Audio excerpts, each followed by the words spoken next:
Dubai international airport వరకు కూడా పెద్ద మొత్తంలో మంటలు చెలరేగాయి. దీంతో ఎక్కడికక్కడ రాకపోకల్ని క్లోజ్ చేశారు.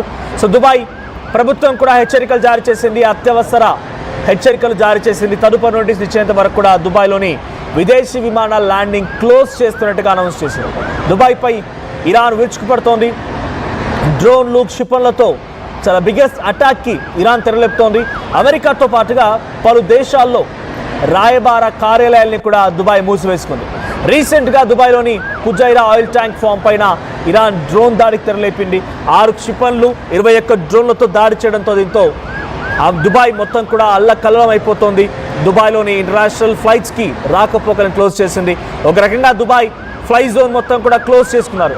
సో విజువల్స్తో మనం చూస్తున్నాం. To all foreign operators, suspension of landing permission of the DXB and DWC airports in the Emirates of Dubai.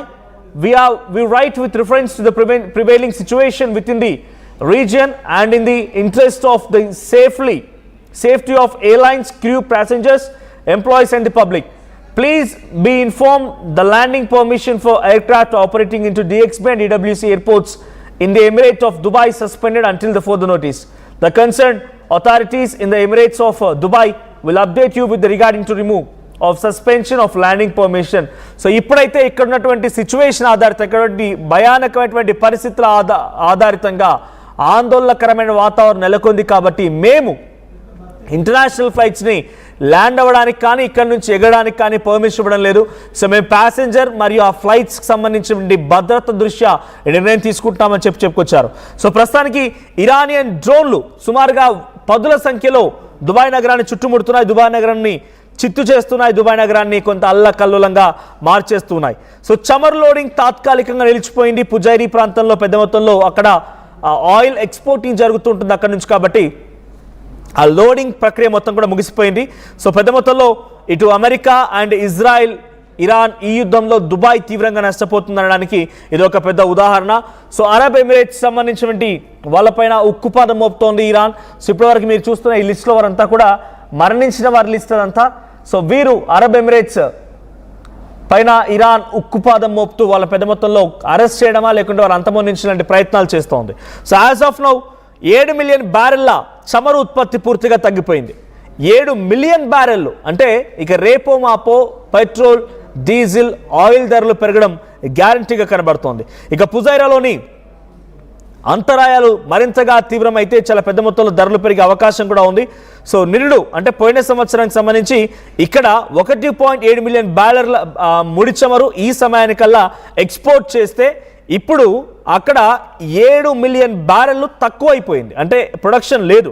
So మరోవైపుగా ఎప్పటికప్పుడు పరిస్థితిని గమనించినటువంటి ఎయిర్ ఇండియా కూడా, మన భారత విమానాలను కూడా ఎయిర్ ఇండియా కూడా ఎక్స్ప్రెస్ సంస్థలు దుబాయ్కి వెళ్లాల్సిన తమ అన్ని సర్వీసులను కూడా రద్దు చేసుకున్నాయి. అయితే అబుదాబి, షార్జా, రస్సల్ ఖైమా ఈ ప్రాంతాలకు సంబంధించి సర్వీసులను కూడా యథాతథంగా కొనసాగిస్తోంది. కేవలం దుబాయ్కి వెళ్లాల్సినటువంటి యుఏఈలో దుబాయ్కి వెళ్లాల్సినటువంటి విమానాలను మాత్రం రద్దు చేసుకుంది. కానీ మిగిలిన ప్రాంతాలకి షార్జా వెళ్లాలన్నా, అబుదాబి వెళ్లాలన్నా, రసల్ ఖైమా వెళ్లాలన్నా కూడా తమ ఫ్లైట్ సేవల్ని కొనసాగిస్తోంది. సో కేరళ నుంచి దుబాయ్ వెళ్లాల్సినటువంటి 2 ఎమిరేట్స్ విమానాల్ని మధ్యలో నిలిపివేసి తిరిగి వెనక్కి తీసుకొచ్చింది ఇక్కడ ఎయిర్ ఇండియా. సో ఈరోజు కూడా తెల్లవారుజామున సుమారుగా 4 గంటల 50 నిమిషాల సమయానికి 353 మంది ప్రయాణికులతో అటు దుబాయ్ వెళ్ళవలసినటువంటి ఆ విమానం తిరువనంతపురం దగ్గరే మళ్ళీ తిరిగి ల్యాండ్ అవ్వాల్సి వచ్చింది. సో ఇలా వరుసగా ఫ్లైట్స్ క్యాన్సిల్ అవుతూ ఉన్నాయి. అటు వెళ్ళవలసిన వారు వెళ్ళడానికి ఇబ్బంది పడుతున్నారు, రావడానికి అక్కడి నుంచి ప్రయత్నం చేస్తున్న ఇబ్బంది పడుతున్నారు.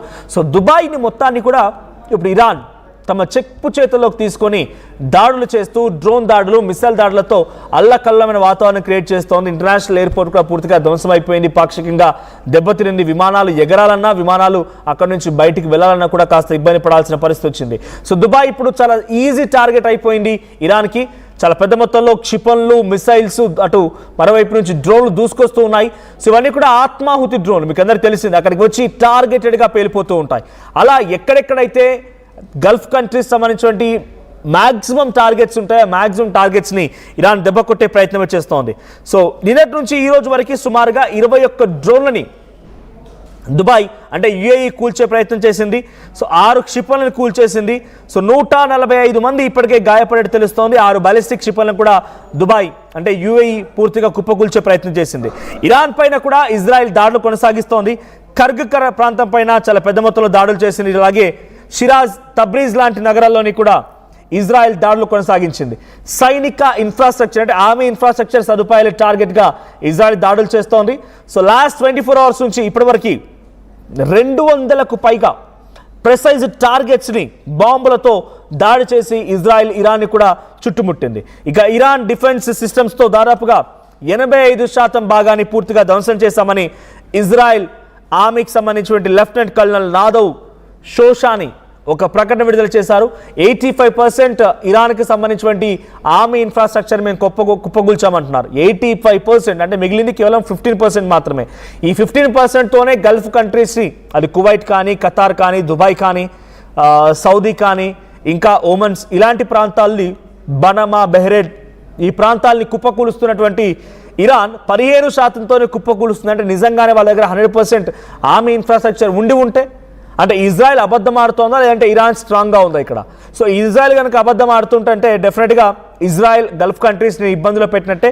సో గల్ఫ్ కంట్రీస్ అన్ని కూడా ఇప్పుడు ఇరాన్ స్కోప్లో ఉన్నాయి. ఇరాన్ ఏ క్షణమైనా మళ్ళీ గల్ఫ్ కంట్రీస్ని, అమెరికా స్థావరాలు ఉన్నటువంటి గల్ఫ్ కంట్రీస్ని మరింతగా టార్గెట్ చేసి దాడి చేసే అవకాశం కనబడుతోంది. It's going on.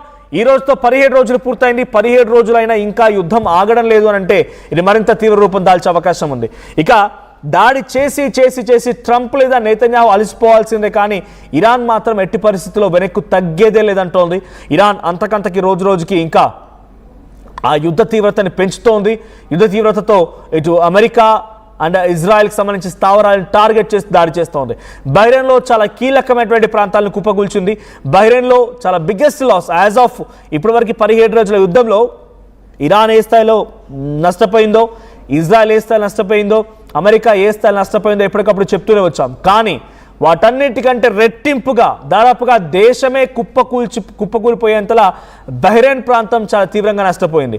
సో బహ్రెయిన్లో జరిగినటువంటి ఈ నష్టం అంతా ఇంత కాదు, చాలా తీవ్రంగా చవి చూస్తోంది. సో బహ్రెయిన్ ప్రాంతం మొత్తం కూడా ఇప్పుడు కుప్పకూలిపోయింది. సో ఇప్పటికీ ఇజ్రాయెల్ ఇంకా తప్పుడు వార్తల్ని, అబద్ధ ప్రచారాన్ని కనుక చేయాల్సి వస్తే 85% కొల్లగొట్టామేమో, 90% అమెరికా ఇరాన్ ఆర్మీ ఇన్ఫ్రాస్ట్రక్చర్ని కొల్లగొట్టామనేటువంటి తప్పుడు మాటలు మాట్లాడుతోందనంటే ఇంకా గల్ఫ్ కంట్రీస్ని ఇబ్బంది పెడుతోంది, ఇబ్బంది పెట్టాలని ఆలోచనతో ఉన్నట్టుగానే భావించాలి. సో బాలిస్టిక్ క్షిపణి లాంచర్లో దాదాపుగా 75% కుప్పగొలగొట్టామని ఇజ్రాయెల్ అంటోంది. కానీ 3 వారాల పాటుగా జరిగే ఆపరేషన్లో ఇరాన్ చాలా పెద్ద మొత్తంలో అటాక్ చేసి అటు అమెరికాని, ఇజ్రాయెల్ని అండ్ గల్ఫ్ కంట్రీస్ అన్నింటి కూడా చాలా పెద్ద మొత్తంలో ఫైనాన్షియల్ లాస్ని క్రియేట్ చేస్తోంది. సో దుబాయ్ ఎయిర్పోర్ట్కి ప్రజెంట్ అయితే అన్ని రకాల రాకపోకలు నిలిపివేశారు దుబాయ్ ఎయిర్పోర్ట్ సిబ్బంది. సో ఇంటర్నేషనల్ ఫ్లైట్స్ ఏవి కూడా అక్కడ ల్యాండ్ అవ్వడానికి వీల్లేదు, అక్కడ నుంచి వేరే ప్రాంతానికి వెళ్ళడానికి కూడా వీల్లేదు. సో దుబాయ్ మినహా మిగిలినటువంటి షార్జా కానీ ఇతరత్ర ప్రాంతాలని ఫ్లైట్స్ అయితే కంటిన్యూ అవుతున్నాయి. మీరెవరైనా దుబాయ్లో ఉండి ఆర్టీవ్ లైవ్ని కనుక చూస్తున్నట్టయితే అక్కడ సిచ్యువేషన్ ఏంటి, ఎలా ఉంది? సో దుబాయ్లో ఇప్పుడు అక్కడ ఉన్నటువంటి ఇంటర్నేషనల్ ఫ్లైట్స్ ల్యాండ్ అవ్వకూడదు అని official statement Dubai international airport announce చేసిందనంటే అక్కడ ఎటువంటి ఎక్స్ట్రీమ్ సిచ్యువేషన్ ఉంది. వరుసగా డ్రోన్లు, క్షిపణులతో ఇరాన్ దాడి చేస్తున్నప్పుడు మీరెవరైనా పర్సనల్గా ఫేస్ చేశారా?